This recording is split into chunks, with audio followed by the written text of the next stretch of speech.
Tonight, and welcome to our Spotlight Talk series.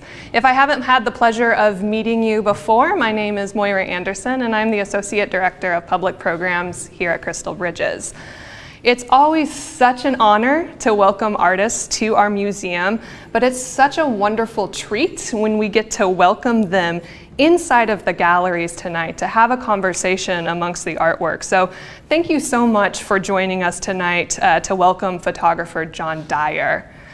I want to begin with recognizing Crystal Bridges' roles as settlers and guests in the Northwest Arkansas region. We acknowledge the Caddo, Quapaw, and Osage, as well as the many indigenous caretakers of this land and water.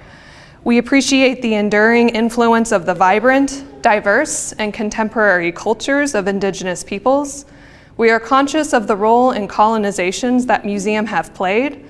And as cultural institutions, we have a responsibility to engage in the dismantling of historic and systemic invisibility of indigenous peoples past, present, and future.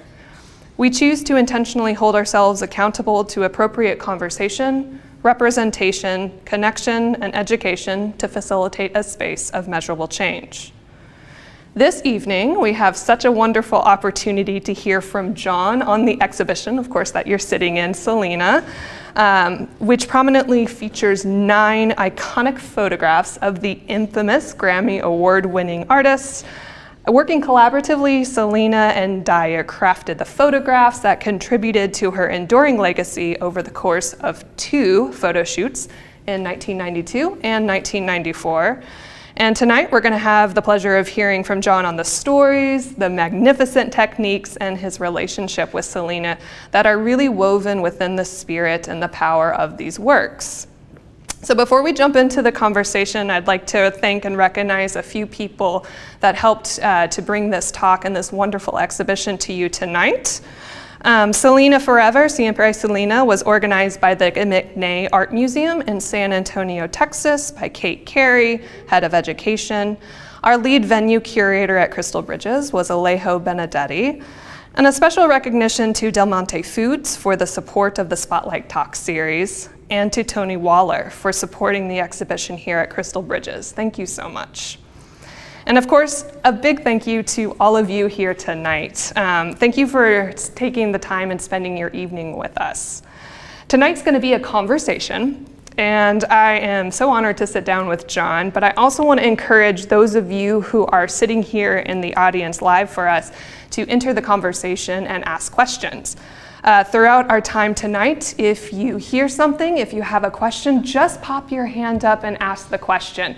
I'll take a pause and repeat the question so those who are tuning in virtually, which we'll say hi to, so they can hear the question. But everything is so much more fun when you also enter tonight's conversation. We'll also be collecting questions and comments for those who are tuning in live using the comment question on our webpage. So feel free to send those in at any time, and we'll leave a little bit of space at the end to answer it. So John, if you could allow me to introduce you now. John Dyer is a professional photographer with over 30 years of experience based in San Antonio. His influences include the work of Russell Lee and Gary Winogrand. He has spent his career documenting the people and culture of San Antonio, South Texas, and his native Montana. He is the author of 6 books, including Conjunto, San Antonio Hidden Treasures, The Edge of Texas, and several novels. In 2019, the National Portrait Gallery acquired one of his Selena portraits. John, welcome. It's so wonderful to have you here. Thank you. Thank you very much. And thank you all very much for coming. I'd like to thank the museum and all the people associated with the museum for inviting me to show some of my pictures of Selena. This is a big honor, and it's a big honor to sit here and visit a little bit with you all about how the pictures of Selena came about and answer your questions, hopefully. So here we go. Here we go. Okay, so before we jump into Selena, which I promise we're going to jump into that, I want to make sure we set the foundation tonight to allow you all to learn a little bit more about your approach to art making. And I want to note that, John, when you and I first spoke a couple months ago, I was personally struck by one of the first things that you said, which was that early on, you somehow knew that you were a people photographer. And I found that so interesting. And I'd love for you to share a little bit about your practice, what led you to your approaches, and how you approach people photography within your work. Well, let me back up just a little bit. I have a graduate degree from the University of Texas in art history. While I was there, I was able to work with a couple of giants of 20th century American photography that Moira mentioned, Russell Lee and Gary Winogrand. Russell Lee earned his reputation in the 1930s working for the government, photographing poverty. Gary Winogrand, who replaced Russ when he retired, was a brash New Yorker, a generation younger, who did his brand of photography in a totally different way. Gary Winogrand walked through life with a Leica, a little 35 millimeter film camera. Now, this is way back when there wasn't digital, this was all film. And his method of photographing was to see something that appealed to him, put his camera up in front of it, snap the shutter, and then move on. Didn't deal with people very much, didn't talk to people very much. He just sort of took with his camera what was presented to him. Russ was had a totally different approach to it. As I said, he earned his reputation during the 1930s. His job was to document poverty in this country. People in the big cities knew that times were bad, but they didn't know that on the farms and ranches in the rural communities that children were starving to death and men were killing themselves because they were so ashamed that they couldn't take care of their families. And so the government created an agency called the Farm Securities Administration and hired photographers to fan out across the rural part of this country to take pictures of the way poverty really was. It was propaganda to bring these pictures back to Washington. They were put into magazine articles and newspaper articles so that it would enable the Roosevelt administration to do more social programs to help people. But yeah, it was propaganda, but these guys went out, all of them, all the photographers associated with the FSA, and transcended the subject matter. They made works of art which are sublime and they're still important, and I learned a tremendous amount from looking at them, but mostly I learned from Ross. Now think about this. It's 1935. He's in a Model A. He's driving up a windy mud road to a ranch outside of Wisdom, Montana.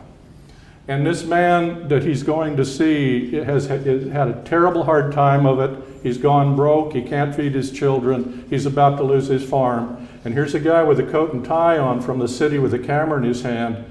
And he says to this man, "Can I take your picture?" Now, what would be your response to that?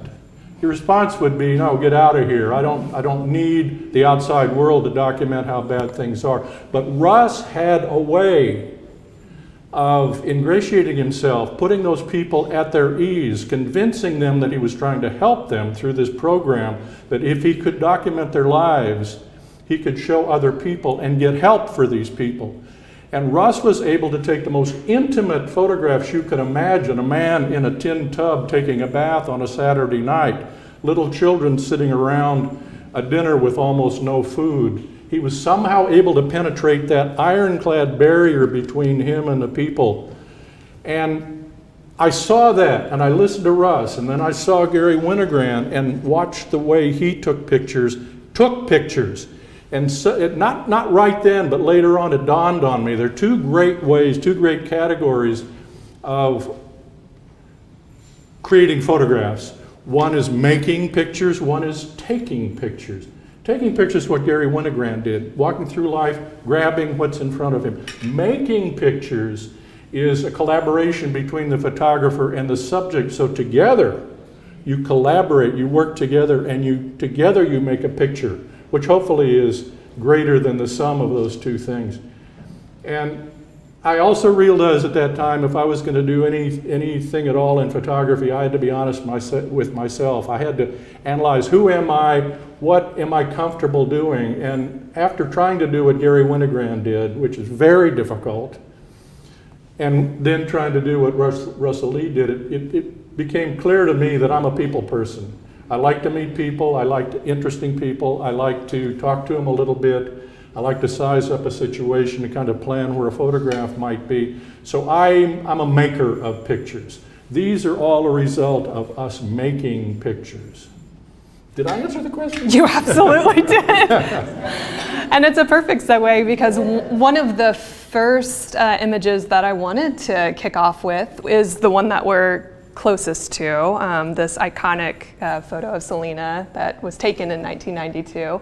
And for those of you tuning in virtually, you might be wondering what background John and I are sitting in front of, which is a recreated environment and a backdrop of the same one that you created for Selena in this photograph. So when you're talking about the collaboration, one of the things that I realized when you were describing, the relationship of working with Selena very collaboratively was that you had a balance of creating the environment, the world, and she also played a role in the direction. And what was that relationship like? I mean, in the moment in 1992, at the first photo shoot. Most of these photos are a result of a magazine assignment I got in 1992, a magazine called MAS, M-A-S, which means more in Spanish. It was one of the first Spanish language national publications, and New York called me. There's a young woman, a young Tejana in Texas by the name of Selena, who's starting to make a name for herself. We're going to do a cover story. Well, a cover story to a photographer means you got to have a knockout photograph of the cover, and then you've got to have a variety of other photographs to illustrate an article inside. And okay, fine, that's great. I'd heard of her. I didn't know much about her. I certainly didn't know what was going to come. I didn't know how important she was even then. We made arrangements. She met me at my studio in San Antonio. Then I had a 2,000 square foot studio. In preparation for that, I set up three different environments so that I'd have a variety of pictures to populate this article. One was the iconic red curtain and the checkered floor. One was a neutral gray background. One was a white background that was outside of my studio, so I could take advantage of late summer afternoon light, which is photographers call liquid light or sweet light. And she showed up at the studio and in her little red car and opened up the back, and I swear she had every costume that she'd ever performed in there. And we grabbed handfuls of them and took them in the studio in the dressing room. Immediately I could see how full of energy and how eager she was to do this and how eager she was to work together and collaborate. This was publicity for her after all, but I think it was just her native kind of excitement about being alive is what I sensed immediately. And so I said, put something on. So she'd say, well, I'm going to put this on, put this bustier on, this hat on, so forth. And I said, okay, we're going to start over here at the red curtain. And because she was a performer, she was used to people seeing her. She was used to performing in front of people, so she wasn't intimidated by the camera at all. I think most of you would agree with me that almost nobody likes to have their pictures made. We've seen bad pictures of ourselves. We don't like the way we look. She loved the photo process, and I can tell you that my camera absolutely loved her. So I said, stand here. I adjusted my lights. I got my camera and my tripod. Now, a little sidebar. These are all shot on film. You'll notice that I included a black edge with some funny little numbers and things on them. It says Kodak or Fuji. When you shoot a roll of film, these are shot what are called 2 1/4 transparencies.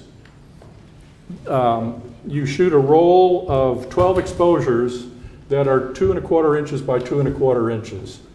So that's what this was. It's a lot of real estate, a lot of information on that piece of film that you can utilize later on. And the edges of the film are black because they're not exposed, but they also have these markings from the company that made the film and what frame number it is and so forth. And I included them in the prints on purpose, just as kind of an underlining the fact that these were originally filmed. But I didn't have to do much. I mean, she got into the moment so quickly and so, as you can see, so beautiful and so graceful and so poised. I shot a hell of a lot of film, and I would say my ratio of hit to misses was very small. I got mostly hits. If I got a miss, it's because I underexposed the film or got the focus off or something like that. She danced for me, she posed for me, and it almost got, okay, we've done enough here, thank you. Go put something else on and we're going to go over to this background over here. We worked for 8 hours. And she was enthusiastic and energetic and full of life and a willing participant the entire time. When we were done, neither one of us was tired out. I've noticed as I've done these kind of things in the past, you you meet and greet. I'm dealing with the subject on parallel paths. One is I'm getting to know them. The other is I'm trying to analyze how will they pose, how will they react to the camera in front of them? Do I have my act together? I have to have the right camera on the tripod, the right lens, the right film, the right light. If I make a mistake, I'm trying to put the subject at her ease. I'm trying to create a safe place for this person to be so she can be herself, so she can give me an honest, truthful representation of who she is as a human being. If she senses that I'm not who I say I am, if she senses that I don't have my act together, let's say my tripod falls over, let's say the light doesn't work when I push the button, a little bit of doubt gets into her head. And she starts thinking, well, can I trust this guy to do pictures that will do justice to me? Or is this guy, it's like being in the dentist chair, right? And they're hard at work on a molar weighing back, and you hear the dentist very quietly go, oops. You kind of think, whoa, maybe I better close my mouth and get out of this. So a big part of getting this kind of thing is establishing a rapport with the subject where they trust you. They trust the photographer to do what he says he's going to do. Once you get that, then you kind of get into a zone where I feel like I disappear. I lose track of the time. I go through the motions without really thinking about it any longer. It's kind of a mind meld between me and the subject. I'm not thinking about loading film or setting exposures. That's all muscle memory. That's like Albert Pujols getting up to the plate. He doesn't worry about what his grip is like on the bat or where the bat's facing. He's done it so many times, it's automatic. He's looking at the pitcher, thinking about what pitch is coming next. Photographer gets into that zone too. And then you can fly. Then you can just watch what's happening and try to press the button of the camera at the right time. But so these are clearly a collaboration. They are every bit as much about her and well, actually more about her really than they are about me. And I think that's wonderful. I mean, to really talk about the process of, from start to finish, you prepping and then choosing the materials and the types of materials you choose that, with film. You mentioned to me earlier today that so many times people see photography as such a passive medium and not active. But, from the materials to the collaboration, you're helping to craft an end result and an image with your sitter. That's a very good point. It is easy to assume that the act of taking pictures of photography is a passive medium. Well, all you do is you take this little device, this beautiful little device, and hold it up and press a button, and it sucks in that moment of time and space, and it's all the camera's doing is recording something that's in front of it. But nothing could be farther from the truth. In a situation like this, I have to choose the kind of film that goes into the camera. I have to choose where to put the tripod relative to the subject. I have to choose what lens goes on the camera. Those of you that know photography know that a different focal length lens has everything to do with the way the subject looks. A wide-angle lens looks differently than a telephoto lens. I have to choose the f-stop. Now, again, this is film, but it's also all manual. It's not like a digital camera now where you put batteries in it and you turn it on, you push a button, and you've got a perfectly exposed, color-balanced photograph that comes out without you having to do anything. This all is a result of measured analytical actions about types of film, exposure, where to put the camera, what the lens is, and so forth. And so it's not an easy thing. I lost my train of thought. Very active. I apologize. Many steps. Yeah. Yes. That style sure makes it easier for you have the two professors at the University of Texas, the second one from New York, who does just like to take the shots and move on. That digital camera kind of gives them that option and gives them that clear photo. Would you agree with that? Yes. The difference, we all know the difference in you can anticipate the difference in digital and film. Digital, and you see this every time someone takes a picture with their camera or with a digital camera, you go boom, boom, boom, boom. Instant gratification, instant feedback, you got it, or no, I need to take another one. I shot all this film. I shot 30 rolls of film probably. Some of these, as I say, most of them are 2 1/4 transparencies. Some of them are 4x5 transparencies, a piece of film this big. Very slow process. You shoot it all, a whole day's worth. You take it to your lab. You wait till the next morning. You go over and you see what the processed film looks like and hope to God you did your job right so that you've got images on that film. And I have been around long enough where I would look at film that I had shot the day before and there was nothing on there. Wow. And that's a real bad situation to be in. So there's this kind of pause, between when you do something and when you get the feedback. But digital cameras, they make all the technical stuff a lot easier. But even Gary would go out and he'd shoot 10, 12 rolls a day. On 35 millimeter, he would shoot a 35 millimeter camera. There are 36 exposures on a roll of film, so you've got quite a few more than this. And he'd shoot 10 or 12 rolls a day, but he would still have to go back to his darkroom and develop that film and see whether he got the film developed correctly. Then you go through your film and see if you've got any keepers. Now there's a kind of a magic that happens when you're shooting. You're in the middle of shooting. You're banging away, the light looks right, the focus is right, the subject's doing, and every once in a while you go, I got it, I got one. And then you shoot some more, and if you're lucky, a little bit later, I got another one. And that feeling is kind of like having money in the bank. It's like putting $1,000 check in the bank. It's like I got something tangible that I can hang on to. I feel really good about it. But the problem with that feeling is 2 days later it goes away and you got to do it again. And that's why I love photography. Yeah. Was there another question back here? We'll go for the second row back first and then to the front. Go ahead, Tony. You talked about, the fact that when you took the photographs, you had a lot of hits and very few misses. So we're taking 8 hours worth of photographs, all this film, all these great pictures. What was the process like of choosing the ones that you said, these are the ones that I'm going to use? Given the fact that you had like all these great photographs, right? It wasn't a situation where you had a whole lot of misses and, oh my goodness, I got the one. You had a lot of wonderful pictures, and yet now you have to now narrow these down and select the one. So what was that process like? Well, I have this horrible Freudian problem with when I first look at the film that I've shot. I look through it quickly and I go, I got nothing. This was a waste of time.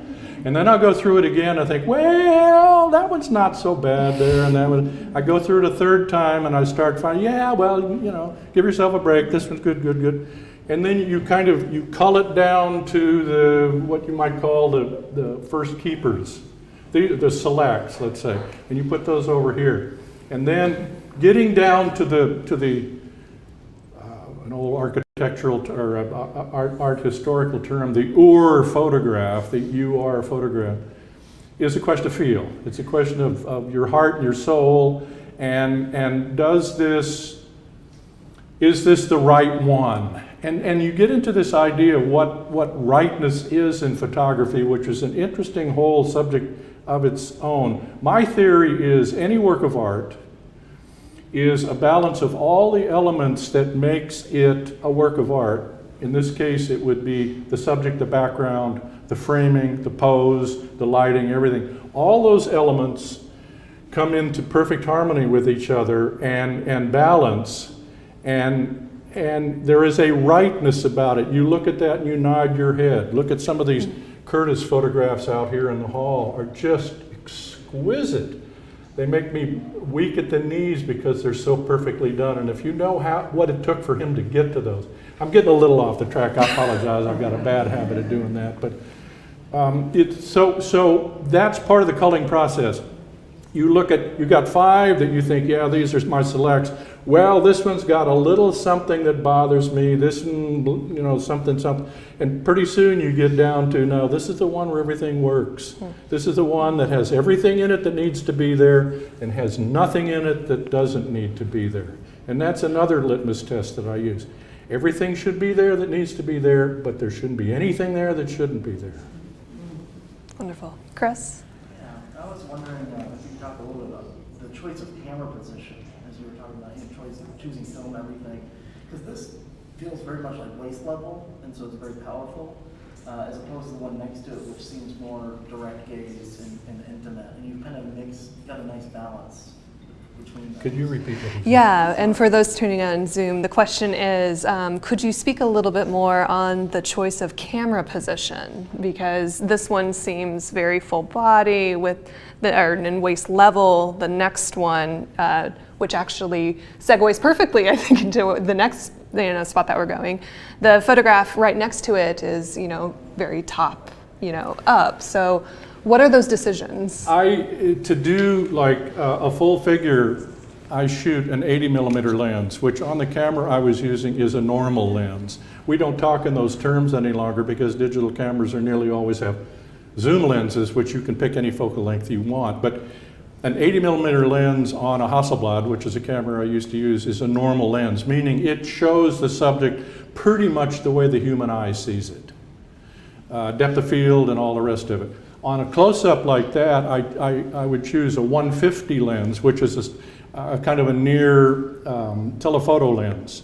And I would choose on purpose, I would choose a small f-stop. Now, I'm getting into some territory that a lot of you that just know digital don't really know about f-stops and depth of field and things.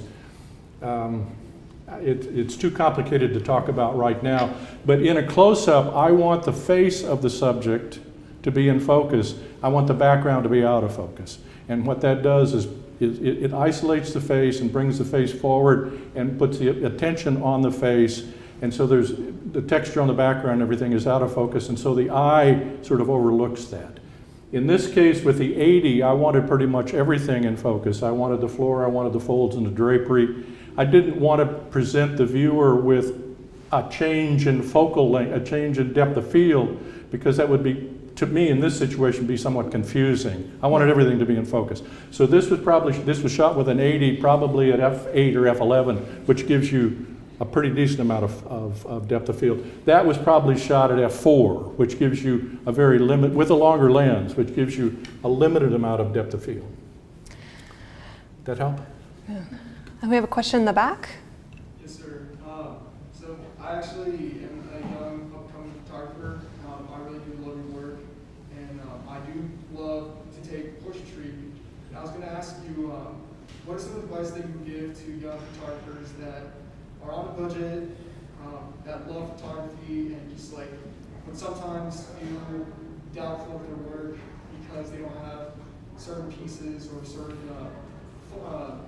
lenses? What would be some advice that you would give to them? So the question was, he is a young up-and-coming photographer, has a love for portrait taking, would love to know any advice that you have for those who are just entering their photography career and might feel doubtful about their capabilities. Get to know the person you're photographing and get to like them and get them to like you on some level, so that you trust each other. So that, like I talked about earlier, so that this barrier, which is always there of suspicion, more and more now with everybody with the Instagrams and people posting photographs that are not flattering of people. You know, we were suspicious. I'm going to digress one more time, but the story is told in the late 19th century that some archaeologists went to Africa to a tribe that had never seen European people, and they brought along with them a big view camera, and they put the chief, positioned the chief, and then shot a picture of him. The people in this tribe had never seen this at all before, and developed the film and made a print and showed it to him, and he was horrified, he was mortified, and he took the print and tore it up. His opinion was, you have taken something from me. You have stolen something from me. And we all are, in the sophisticated late 20th century, we go, oh, how quaint, how naive. But we're the same way. Go stick your camera in front of somebody at the mall that you don't know and take a picture and see what their reaction is. It's exactly the same. Hey, you've taken something from me. You've done something. You violated my integrity, my spatial integrity. You had no right to do that. It's the same thing.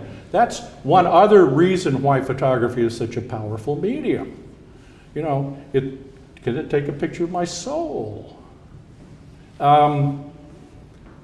Do them a lot. Do a lot of portraits. Take a portrait of everybody in your family and all of your friends, and then start looking at those portraits and be honest with yourself. Is this a good portrait or is it not?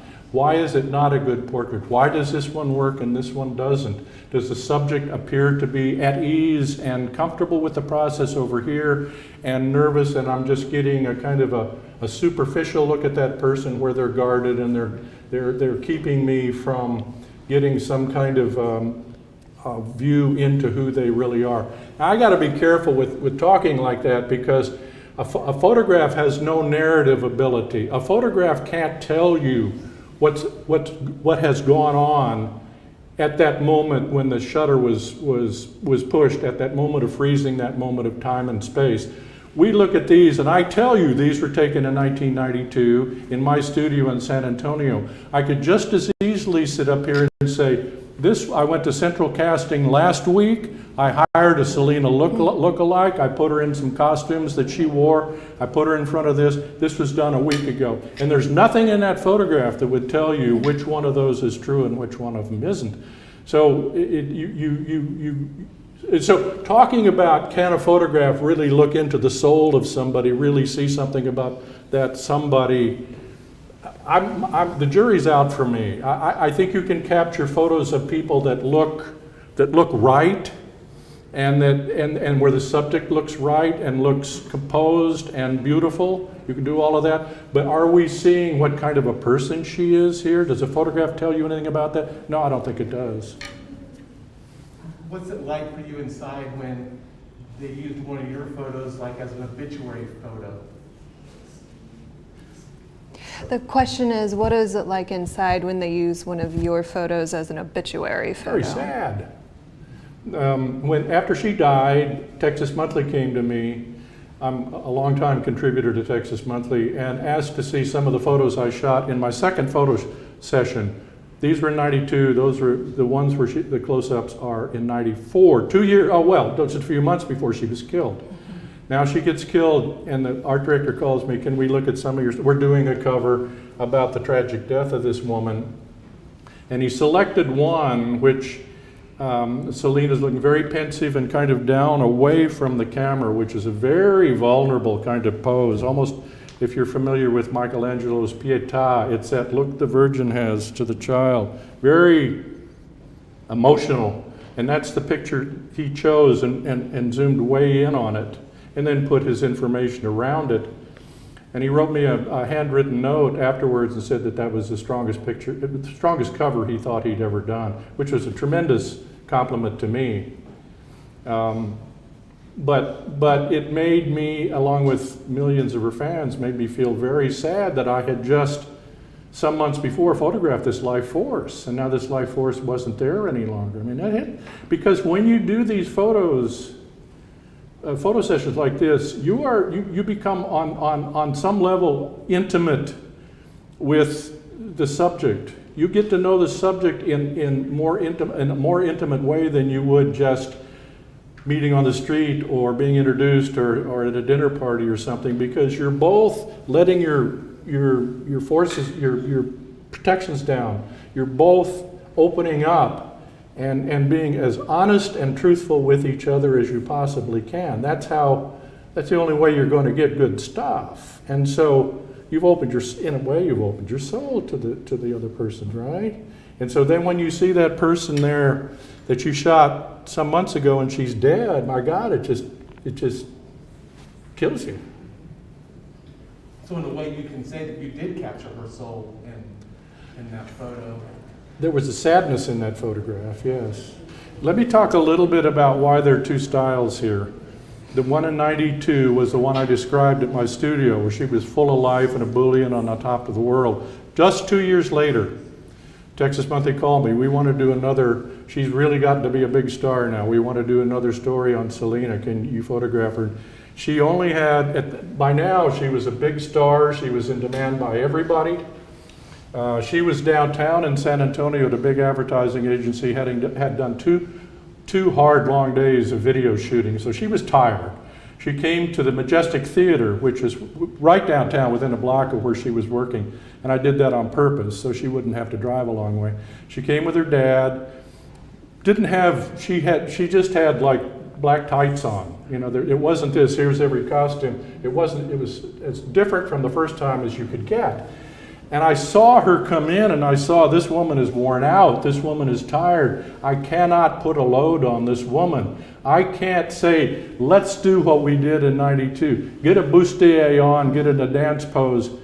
That's part of a photographer's responsibility, is to go to where the subject is and to meet the subject at where they are. I can't tell her to do something that that was not where she was that day. So I took advantage of, in a manner of speaking, took advantage of where she was in her life at that time, which was pensive and tired and low energy, and I tried to make my pictures about that instead of trying to superimpose a template, which a lot of photographers do. I have this idea in mind. I'm going to make the situation conform to this idea I've already got in my mind. You have to be nimble enough to be able to change what your expectations are to what you're presented with. You've heard this cliche a million times. You take what you're given. You hear that on football fields all the time. You take what you're given. That's absolutely right. You take what you're given. So that's why that picture right here is so much different in almost every way than the one with the red curtain or the one with the gray background on the other side of it.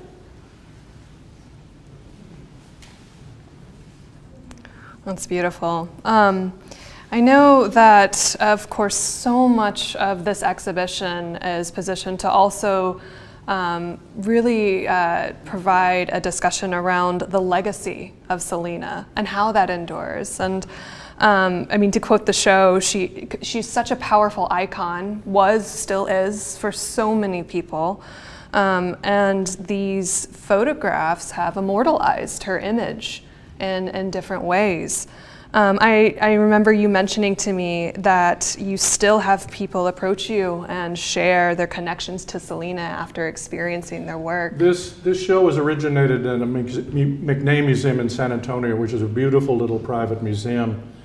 And they had a press availability as the show opened. So the local people, newspaper, radio, the bloggers, the TV people were there, and they could ask me questions kind of like this. And afterwards, more than one, 2 or 3 women of a certain age, mature women, came up and said, I really like these. And I said something like, well, thank you very much. And then I would start to see tears. And this is no joke. I would start to see emotion in these women's faces. She meant so much to us. It was so sad and all the rest of it. And this woman is 50 years old. She's talking about something that happened 25, 30 years ago. That there is still that much emotion involved in this young lady. And there was a young woman, 20-year-old, 22-year-old woman that worked for one of the TV stations that came to my house to do an interview and took some pictures. And I said, what is it about Selena? Is it still as strong in your generation? She said, it's stronger. And I said, why? She said, because I see myself up there.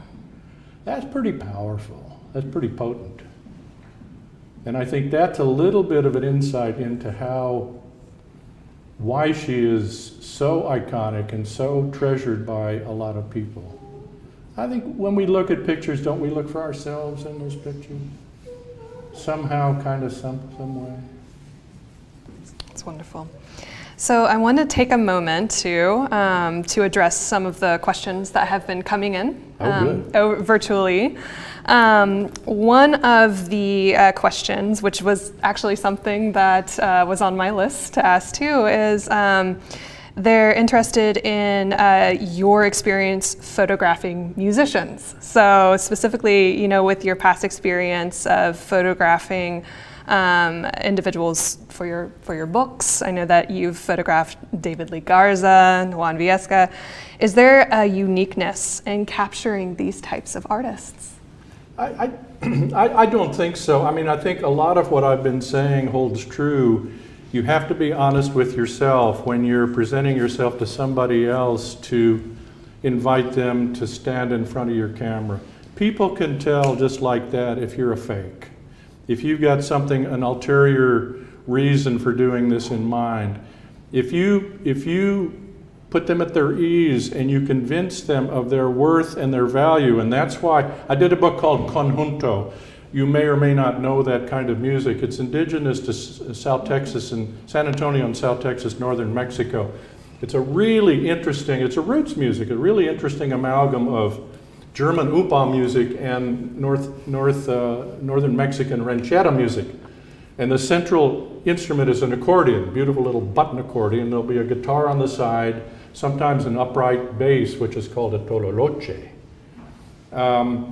These guys, they're all working class people. They don't make enough money to exist with the performance of their music, and so they do it because it's in their family, because they love it.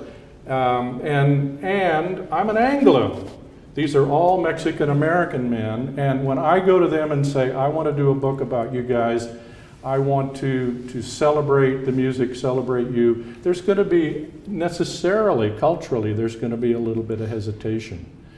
But I didn't get any from these guys.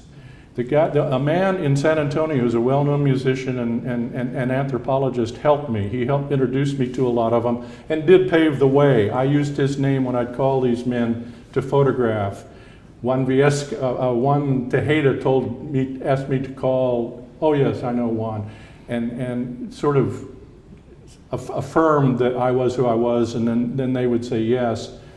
And after this book was done, I had a beer with him, and because he's very, very much kind of Chicano, which is very possessive of his Hispanic, his Tejano background.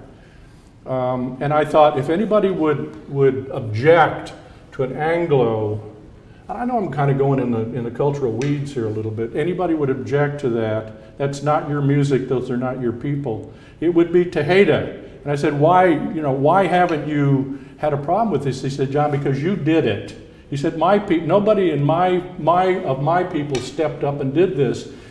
All of the musicians in here, they're all dying off. This kind of music is dying off. Somebody needed to preserve it, and you did it. And I thought, thank you. I mean, talk about a compliment that he could transcend all of the racial stuff. And appreciate what I was trying, and that's all I was trying to do. I wasn't trying to take advantage of anybody or anything. I saw subjects out there. I was fascinated with the music and fascinated with the performances and the outfits that they would wear and the little cantinas where they perform for 50, 60 people. Fascinated, and I just wanted to take pictures of them.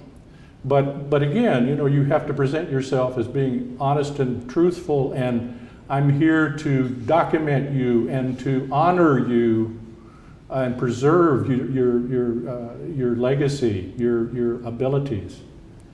And that has to be part of it. That has to be part of it. And I think that would be true if you were going to do rockers or opera singers. You still have to present yourself as a truthful, honest person that is trying to do something that will benefit both of you. And human nature is stuff that if somebody is fake, you can knock them off in a second, and then it's over. You might as well just forget it. Wonderful. Another question is really a reflection, or asking for your reflection on the exhibitions, asking what's one of your favorite things about the Selena exhibition? This.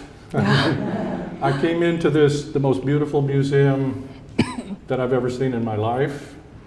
When I found out that this show was going to move from San Antonio up here, I had heard about Crystal Bridges but didn't know much about it, and then I got online immediately and started looking. I'm like, my God, they want me, just a guy that has a camera, to show some of his photos in their galleries. And then when I saw the way it was designed and presented with this dark background and the photos like jewels on the wall with each one with a spotlight, I was just blown away. So I'm thrilled at this from every different point of view that I can think of. And again, I want to thank everybody here at this museum that was responsible for seeing this happen. I'm thrilled. Thank you. I'm not trying to put an end to things, but I just needed to say that again. No, we're actually coming close to our time, so it could be the perfect segue. If there's no other questions for John, and I'm just going to span the room, carefully. I want to do one thing. Please. I was supported 100% all the way through all this time by my beautiful wife, Diane, who's here, and I'm so glad she's here, and thank you, Diane.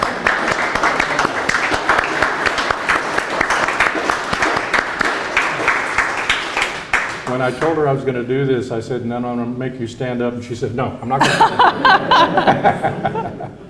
to. Were there any other questions anybody had? About anything. There's no such thing as a dumb question. Yes? Were these the photos that appeared in the actual magazines, or did you select these for the exhibit specifically? The question is, were these the photos that appeared in the magazine, or were these photos selected for the exhibition specifically? Some of each. Some were in magazines. A few got used over and over and over and over. And some, especially in here, have not been exhibited before. Does that answer your question? Yes. Wonderful. Do you have a blog or a webpage or email? I have a website. I'm not a social media guy. My website is dyerphotography.com. You all are welcome to look. Wonderful. John, thank you so much for spending your evening with Thank you. us tonight. And thank you all for coming. I appreciate it.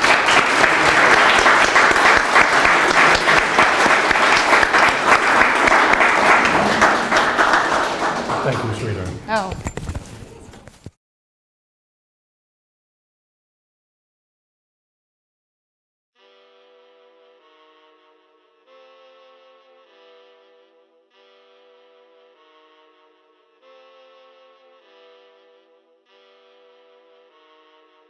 Thank you.